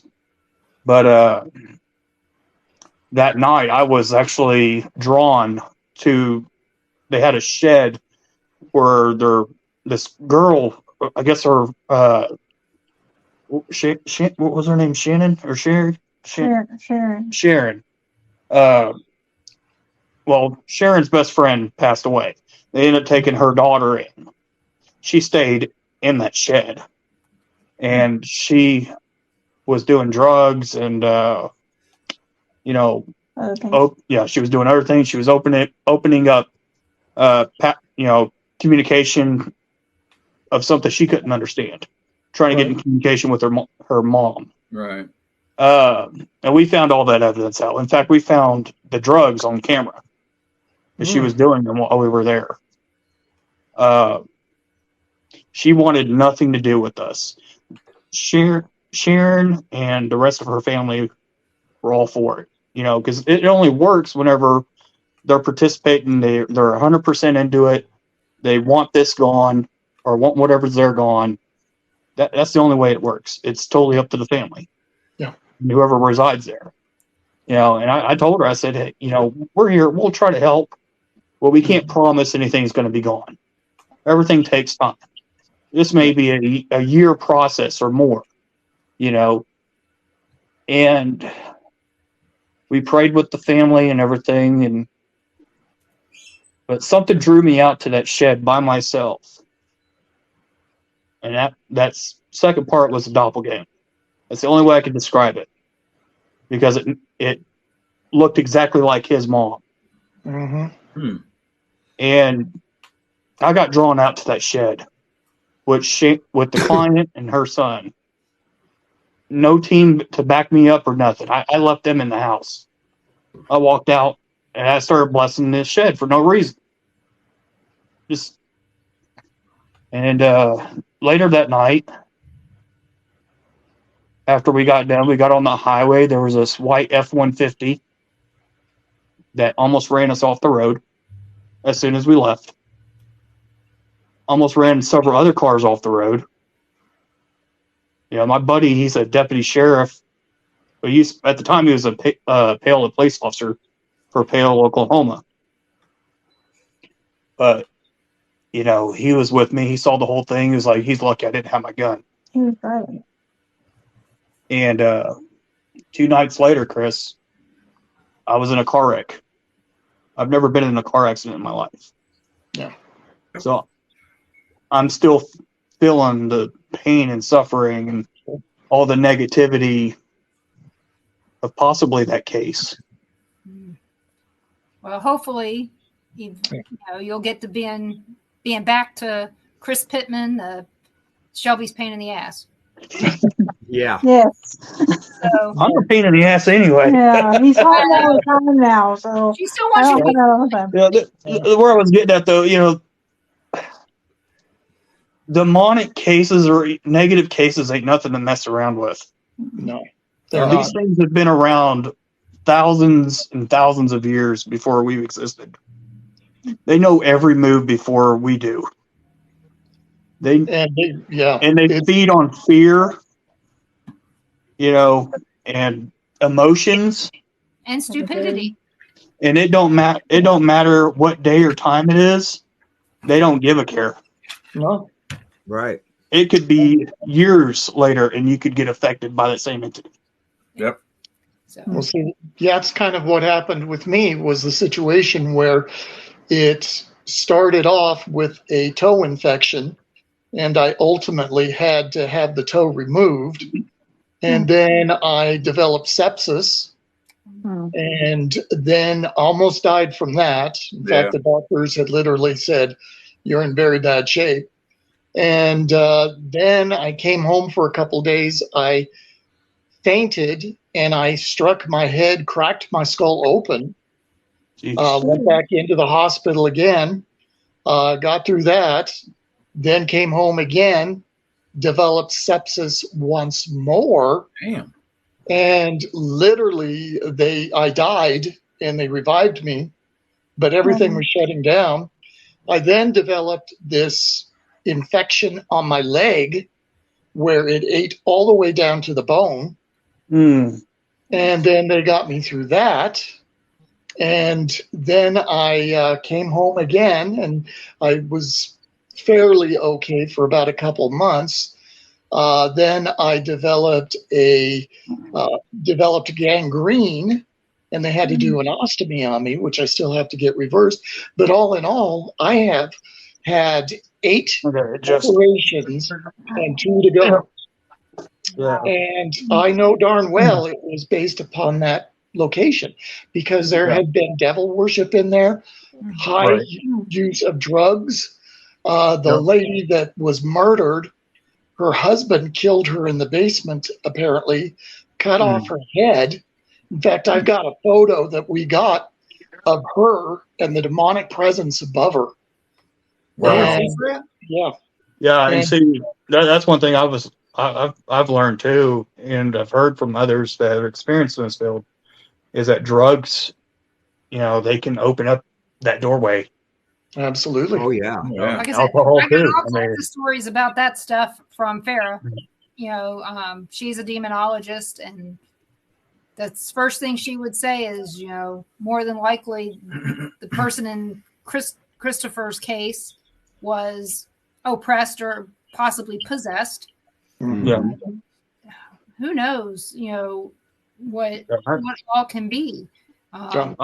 I kid you not, Denise. I've had it to where, and I don't know if I've mentioned this before, but as I've said before, the VFW, which is one of our team's long-term research sites, we've had to deal with something dark there that was attached to the property, and it's came back, and Shelby's experienced it personally here at your house. Yep. Yes, I felt oppressed. Oh, hold on, sorry. I felt oppressed. I had night terrors of things chasing me, like so vivid. I could just remember exactly what happened. Mm-hmm. And Shelby will tell you that her experiences here. Yeah, I've seen it manifest itself 3 different times. Actually, I have a little bit of a story. The other night, Chris was gone, and I was laying in bed. I was fully asleep, dead to the world. And all of a sudden, I hear on our outside window, which is right here by our bed. And I thought maybe it was Chris, let me know he was home to unlock the door. He was nowhere near the house at that time.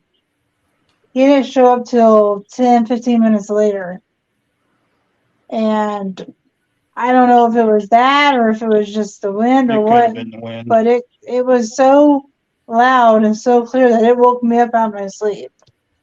When you talk about the experience that you had with the entity that came from the VFW, where you saw it on the back side of the gate.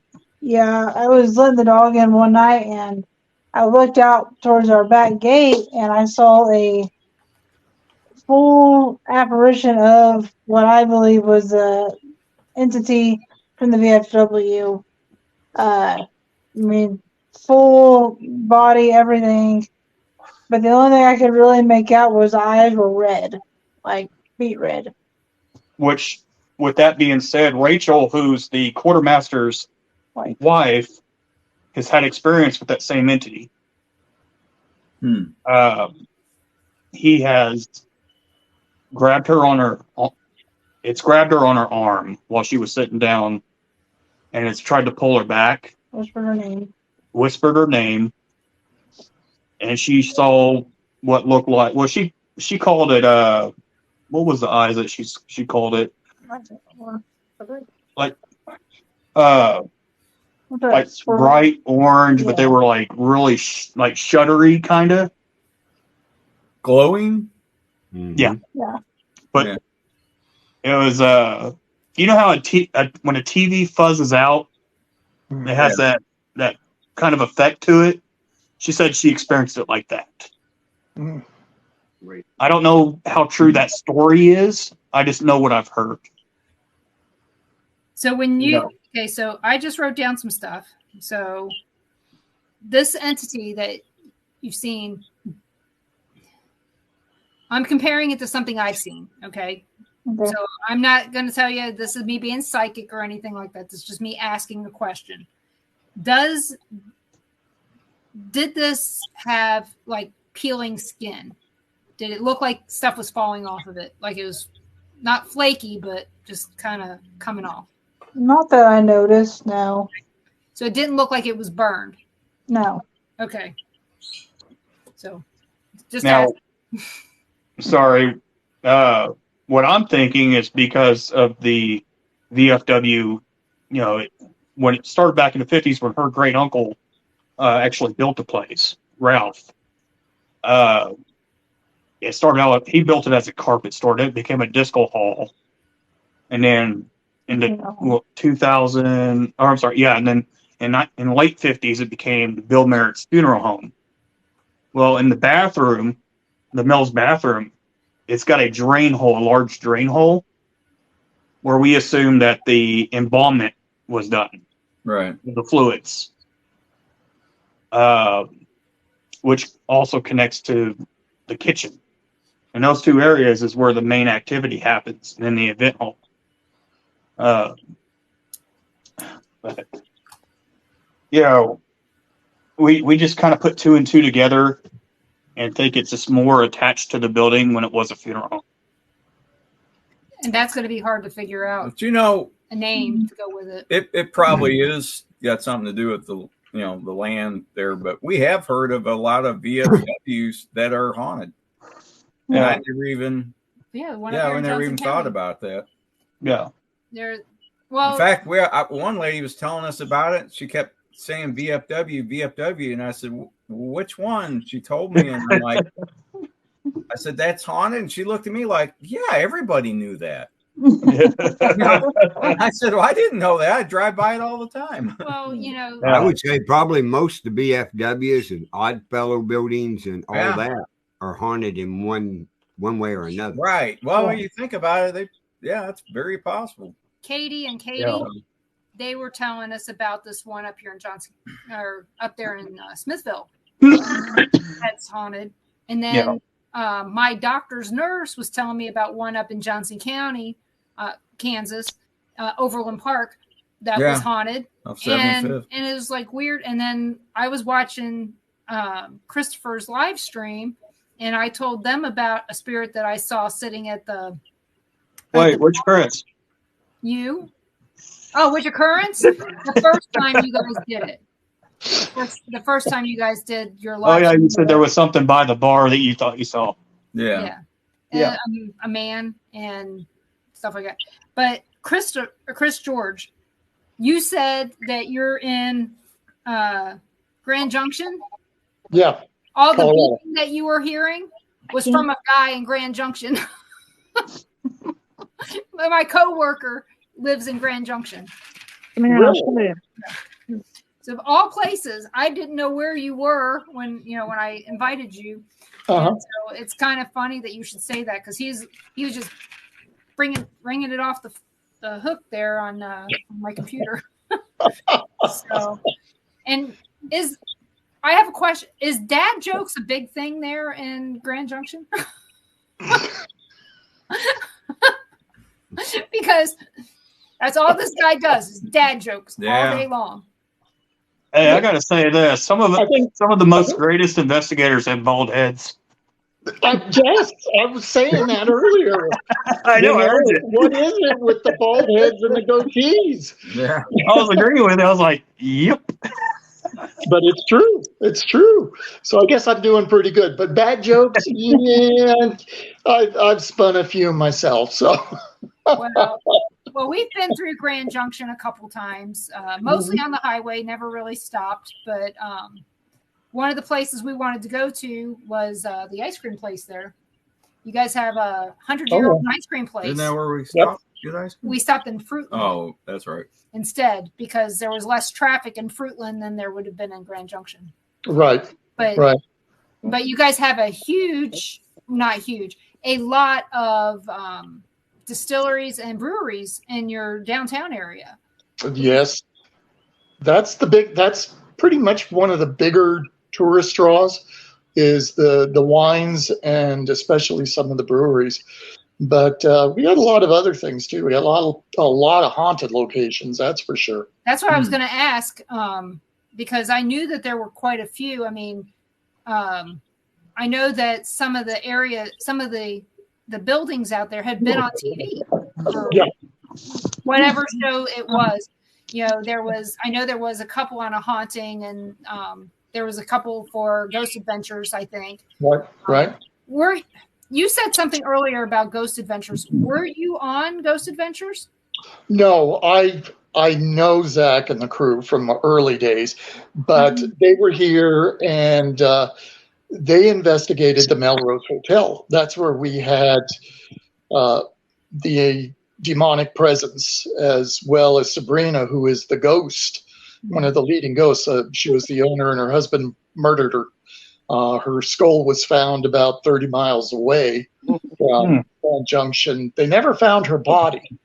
They kind of think it's still there in the hotel. Was this the one where the guy killed the woman in the basement?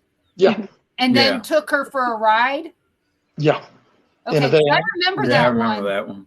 Yep. And that was the hotel. And we were actually going to make it our Western region headquarters. We got permission, but the building had been bought out, and they're trying to renovate it right now, and they're not having any luck whatsoever. Oh, They're losing contractors left and right. Wow, that sounds so similar to what happened with the Patterson house there in. Building. It's not really a house. It's too big to be a house. But it sounds very similar to the history there. Absolutely. So what's our most haunted park that you found? I would say definitely Cheeseman Park in Denver. In fact, I used to do tours down there, and I had a lot of activity. And I was living in Denver for a while. And I have to admit that was wrong. Oh, are you talking about national parks? National parks, yeah. Gotcha. I guess that is a national park. No, it's just a city little different, I'll tell you. Yeah, a little different park. But as far as national parks, the one that I have encountered a plethora of activity. Anything from UFOs, missing persons, cryptids, hauntings is Yosemite. Yeah. Wow. Hey, I think I know. Do I know people who've been to Yosemite? Well, the funny thing is with the National Park Service, and ironically, every time I talk about it, something weird happens before I go on the air or while I'm on the air and I'm talking about it. And I sometimes think the government is kind of watching because they don't want these things to be known about the national. Yeah. And you know how you block the government from watching, right, or listening? You just go around town wearing an aluminum foil hat. There you go. But yeah, we were strictly, I could tell you volumes about the National Park Service and how they've hid a lot of what's been going on there.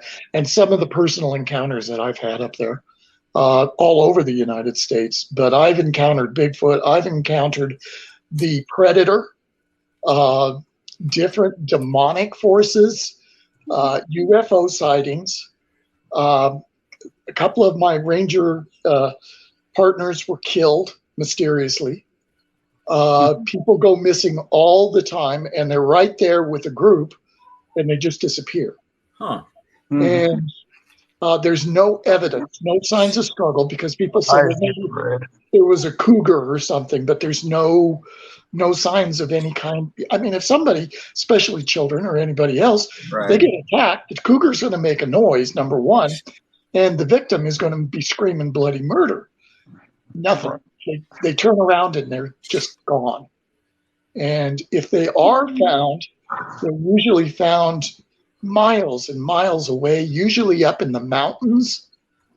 And it's one of the biggest mysteries. And so they utilize me quite heavily on these cases because of my experience and so on. But yeah, I'm kind of a pain in their back. Well, somebody has to be.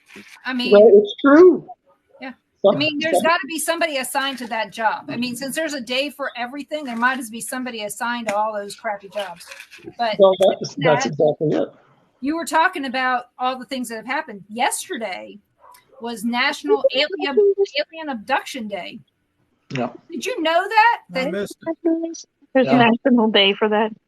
Yeah, there's well, that's okay. Today was National Crunchy Taco Day. See, that makes sense. It's Taco Tuesday. You know, I overheard. I love that taco food there. I just shook my head. Now you say you help them whenever they're looking for people on the national parks or on trails in Colorado. Well, all over the United States, they'll actually fly me out to a location. Okay. Even though I'm technically retired. 2 years ago, north of Denver, up there, a paramedic went missing. Do you remember that? There's not in particular. They found him 3 weeks later. Yeah. On a different trail where it veered off. Found his remains up there. Well, it happens so much, and the thing is, it's very, very, very rare to have somebody come back alive. And if they do, they have no recollection of what happened. We had a case where I went out one evening in the campground. Now, during the winters, the campsites are pretty sparse. Right. And this one particular evening, this family, they had an RV, stopped in the park. They were the only ones there. And during the evening, they saw some very strange lights in the sky. And these lights were bouncing back. They went multicolored. And eventually the family got cold enough where they went back into the RV. Well, sometime during the evening, the son got up to go back out and see if the lights were still there. And apparently the next morning, the son was nowhere to be found. So they contacted us and they said, our son is missing. And there had been, the snow was pretty good, maybe 1 to 2 feet. And we started following his tracks. We went out into a field and the tracks just stopped. And there was no sign of anybody. It was just the tracks. Now, a couple people would say, well, maybe he just backtracked. Well, if you're a good tracker, you know that when you walk, you put your heel down first and then the first part of your foot. Now, when you backtrack, you're in your tracks, you put the first part of your foot in, then the back. So if you do that, your tracks are all level. This wasn't the case. And so we started we started a search all over. And 4 days later, the mother gets a phone call. And he's in a diner 72 miles away from the park. And he says, Mom, I don't know what I'm doing here. Where are you? And so we figured out that he was in this diner, and he had no recollection of how he got there. And to him, it was like the next morning. Yeah. So that case, it becomes frustrating when you investigate cases like that, because you've got to use your forensics. training first.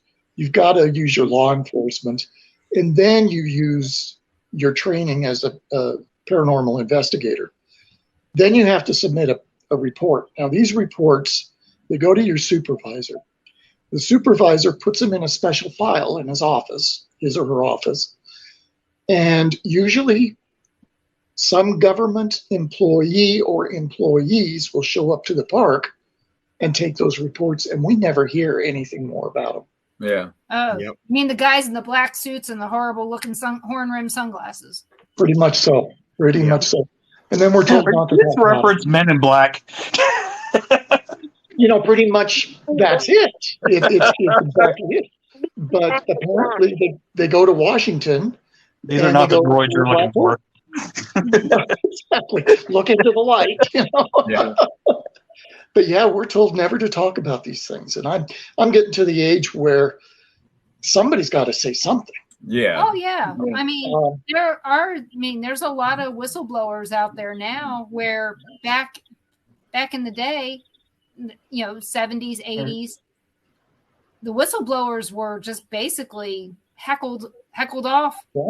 Yeah. Now people are given validation to all of us and credibility because they're not the only ones that have seen it. Right. So you guys have in Colorado, you have this thing called the UFO Watchtower. Is that in an area? I mean, it has to be in an area where there's a lot of sightings. Is that down in where the dunes are and all that? Right. It's right up, just a little bit north of the dunes. It's in an open area, and it's called the Arkansas Valley. It's one of the most notable locations for UFO activity. What's my picture? And there, of course, is other phenomena. This whole region, Colorado, especially the west and the south, are very active. Skinwalker Ranch is only 120 miles from Grand Junction. I didn't realize it was that close. Yeah, pretty close. Yeah, it's just literally in our backyard. Now, have you ever been there? I've always wanted to go, but I've never been invited. And one day I hope to be able to go in. There's that place in itself, but there's other locations that show very similar activity. Yeah, that's what we heard. Oh, that's what I wanted to hear. Yeah. Looks like there's a place out there in Concho, Oklahoma. By the old Indian boarding school. Yes. There's reports of Bigfoot, and then there's reports of a Wendigo. Mm-hmm. I mean, Native Americans. So, but a Wendigo could be mistaken as a Bigfoot. Yeah, very much so. People who don't know. It also could be, in my theory, and this is just me. Everybody has their own opinion, but my theory is, what if it's not something demonic, right? What if it could be just a Native American that, because back then they had, they wore different animals on their head, as far as the heads go. Right, the Kachina. Right. So what if they are being mistaken for what we call now a Wendigo, or have been for years a Wendigo, and it could be a Native American spirit that's wearing something like that. It's very possible. It's very possible. It's one of those situations where we just don't know. Native Americans don't even want to speak of them. You bring it up, they shut you down real quick because it's taboo. And most of these locations have some Native American association. There's one, it's called the Louisiana Triangle, which is just now being talked about, where they're having these same kind of issues, UFO sightings, cryptids, ghost phenomena. One in, is it Arizona or New Mexico? I can't remember which one. The it's a ranch. I think it's Sunrise Ranch. And that particular area is having activity very similar to Skinwalker. Yeah. You've got the Alaska Triangle. You've got, of course, the Bermuda Triangle. Yeah, but there's no Bigfoot there. Well, There might I be. don't know about that. I really don't know about that. I feel that it goes deeper into the Everglades. And I was there in the Everglades one time. I was stationed down there, and I went out and was going along the trail because they have boardwalks. You can't walk out into the Everglades. Oh, thank God. Not unless you want to be the chicken nugget with the... Exactly. But we do have to go out on the trails, make sure that everything's okay. This one particular day, I went out. It wasn't particularly warm or anything, and I came around a bend, and the trail had like a canopy of trees over the trail, the trailhead there, and so I didn't think anything of it, and I walked through this canopy, and I got feeling of electricity, like static, all over me, and I came out of it. I kind of shook myself off, thinking, "What the hell?" Looked at it for a minute and didn't see any spider webs or anything that I had walked through. So I continued walking. And as I was walking, I noticed that the sun didn't look right. There was something very strange about it. And the sky wasn't as dark blue, but almost a very pale blue with no clouds in the sky. And I noticed the water was much more clear instead of the brackish swamp-type water. And as I looked around, I saw plants I could identify, but there were also plants I couldn't identify. And here I am, a park ranger, trying to figure out what the heck is going on here. And so I got on the radio, and there was nothing. Complete static. And I tried to keep calling and calling and calling, and no response. And so I thought, okay, I don't feel too comfortable about this. So I walked back and went through the canopy again, and I got that same electrical feeling. And as soon as I got to the other side, my radio came on. And I called in. I got my, my dispatcher, and I says, I'm heading back to the ranger office. And I thought, well, it can't be heat stroke because it wasn't that hot. Of course, we wear the brim hat, so I wasn't getting sunstroke. So I got back. I had some water, and I told him what I had encountered. And one of the other rangers said he had the same thing happen to him about 5 days earlier. So I'm thinking, did I walk through some type of portal and was fortunate enough to come back? Because what I saw on the other side didn't match where I came from. Yeah. So I don't know. I mean, I can't say one way or the other, but it was a scary experience, for lack of a better word. I mean, who knows what I would have encountered if I'd kept walking. Yeah, that's what I was going to say. I saw L.A. Marzulli. I don't know if you know L.A. Marzulli, some other person that does paranormal things, but he recently posted a video of an entity walking through a portal in a forest. I don't know if you've seen that or not. Oh, yeah. But I totally believe in the portals in those forested areas like that. And I think Denise has seen one. We've seen a portal. I was going to say, you guys. Yeah, we've actually investigations. Yeah. Multiples at this point.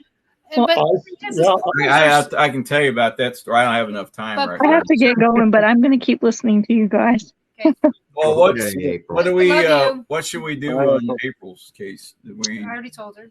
Well, should I contact Michael Norton, or do you think I'll be able to take care of it myself? Right now, I think you can take care of it yourself, because I believe that if it's who we think it is. Just tell him, say, go away, go see Denise. Okay. Because he has no business being there. And the only other thing you can say is, appeal to his grandfatherly side and just tell him, your beef was with my dad. My dad's in heaven. Go find him. He ain't going to heaven. Well, that's what I was going to ask you, Denise. Do you think this is probably him trying to achieve something he couldn't do while he was alive? Yeah. Yep. Mm-hmm.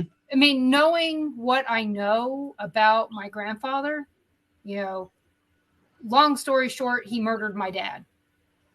And grandmother. And my grandmother, which is April's He's a serial killer. You don't, people like that don't change just because Like they I say, die. he was a bad person in life. He's going to be an evil person afterwards. Yep. And is it demonic? He could have been possessed. I don't know. But I just know liquor was his best friend. So, and if all else fails, put some liquor outside. Maybe he'll go outside. I'm kidding on that. But well, I live right next to a bar, so anyway. Yeah, that's right. I do. But tell him to go next door. Hey, the Dewey Hotel is right next to a bar. Yeah. But just tell him, say, you know what? Your beef was with my dad. My dad is in heaven. That's where you either need to go, and if that's not good enough, go see your granddaughter Denise. I'll take care of it. Okay. All right. Well, thank you. Thank you. Love you guys too. Yeah. All the kids I love them. Bye-bye. I'll tell them. That was Obadiah that was sitting in my lap, by the way. Yeah. All right. Bye. Bye, April. Bye. Bye-bye. Sorry, guys. I'm trying to get my jacket on. I'm going to go outside for a minute. That's all right. We got about 4 minutes left. So Christopher Pittman, while you're getting ready to go, just tell everybody where they can find you, and then you can go outside. Well, you can find me right here. No, I'm just kidding. We have Facebook. It's Rosemary Paranormal Research Society. We have 2 long-term research sites, the Dewey Hotel Museum in Dewey, Oklahoma, and then also the Veterans of Foreign Wars post 9265 located in South Oklahoma City on South Penn.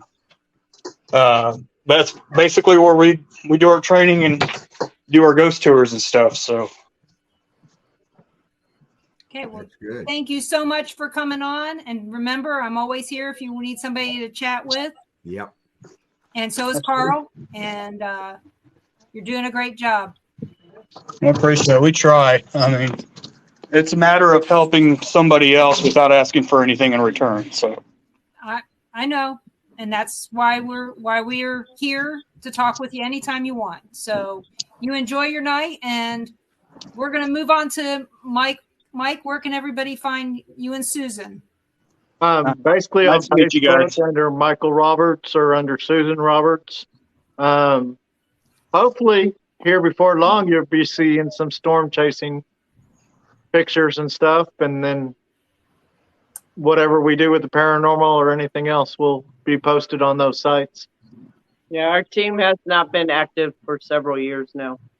Mike, I got to ask you. You said you do storm chasing? Yes. Are you familiar with Oklahoma Critical Response Team? Yes. Okay, I was part of that team. Oh, okay. Yeah. So, I mean, we did a lot of stuff here in Oklahoma, and we do a lot of stuff for Alabama too. So. Okay. No. I think you're going to be busy this spring. I hope so. Well, I mean, it's been quiet for a couple years. For a while. Well, it's been busy down around Fort Worth. Oh yeah, that area down there. The last 2-3 weeks have been crazy. Which is where we're headed to Thursday. So, are you really? Yes. Well, you got to go somewhere. This Thursday. You're probably going to get snow. This Thursday. Okay. Oh, July 8th. Well, our team will be heading to McAteer Villa. Oh, McIntyre? Yeah. McAteer. No, volunteer. McIntyre. Yep. And Christopher, great place. We were the tour guides in Atchison, so I know how to say it. I would hope so. Yeah, better. You'll like it. Oh, I'm excited. It's right there in my top 10. So, Mike, before you go, Anthony asks, what was the best storm you recall? Oh, well, we were chasing the Joplin one. We almost ran into that one. Oh man. Oh well, thank God you didn't. We caught the very edge of it. That was. Oof. Yeah, we were right on the edge as it lifted back up. Then the one in Oklahoma, that's the one where the 3 storm chasers, Tim Samir and them, got killed. Yeah. Yeah, I remember that. Tornadoes were popping up everywhere all around us. Yeah, it's better to stay at a safe distance and do all that rather than go straight into the storm and risk getting hit. Mm-hmm. Yeah, but you also got to do the investigating part of that too. So we got to try to figure out how to get people warned earlier, and so somebody's got to get in and get that information. So Absolutely. Right. I agree with you 100% on that. So, and Chris, George, where can we find you? Which park are you in now? My park chair. It's no, actually, I'm actually retired now because of disability, because of the injuries I suffered. Mm-hmm. So, but I'm in Grand Junction, Colorado. Again, our teams are located not only through the United States, but Scotland and Japan. And you can reach us again at our webpage, which is www.wixsite.com/APRO, or you can email us at AnubisParanormalResearch.org@gmail.com. And we have several sites on Facebook. Just look up Anubis Paranormal, and you'll be able to either go to our primary site or our chapter sites. I'm going to give you guys a follow. Okay. Sure. What? Okay. So we were actually live on Japan Paranormal tonight. So there you go. Good. So I'd like to thank everybody for coming in tonight, and you guys had some great conversation. It was so much fun. Join me here next Monday night at 7 p.m. Central for the Paranormal Pride. And I lied last night. My next guest is not Lena Townsend. I have to find somebody. So I will do that. And find you guys somebody that's going to be great, that you're going to love. So join me next Monday night at 7 p.m. Central for the Paranormal Pride right here. And find us on Rumble now. And Carl, your turn. Yeah. Check us all out on the Billerites Network on Facebook, Things Network on Facebook, Temple of Phoenix Rising Entertainment on Facebook, Japan Paranormal on Facebook. Now find us over on Rumble on Born TV and everything. You'll find us over there. You can check out all our shows on the Billerites Network. There's a pin post listed on there. Right after this show, in another hour, the Conservative View will be on there with Barbara and Kyle Sims. So that's going to be a great show. And Friday night, we have a brand new show coming on at 7 p.m. Central called We the People Podcast. And it's an open mic show where you can come on and talk about anything that's going on in the country or in your area. So we have a lot of things going on over here at the Billerites Network. Again, I want to thank everybody in the chat room that showed up. We really appreciate it. This is all for you guys, not for us. It's all for you guys. And that's all I got to say. I'm lying. It's all for me. I love it. I thought it was all for your guests. It is. It is for our guests. It's all for you guys. I mean, we got to feel important too, right? That's right. You are important. If it wasn't for the guests and the listeners, we wouldn't be doing this. We'd be eating dinner. That's right. Yeah. And probably watching somebody else. About 10 minutes. I don't know about you guys, but I'm about to go pick on Shelby a little bit, so I'm going to go ahead and get off here. Right. Michael, it was nice meeting you. Nice to meet you, Carl, again, and Denise and Ron, thanks for having me. Oh, no problem. Right. Thanks for coming on. So, all everybody have a great night, and we will see you next week here on Paranormal Nation Radio. Not so normal. Have a good night. Good night. Bye. The views expressed here are solely the opinions of the hosts and the guests, and not necessarily those of the network, Facebook, YouTube, Twitter, etc. If you have an issue with the content of the show, please contact the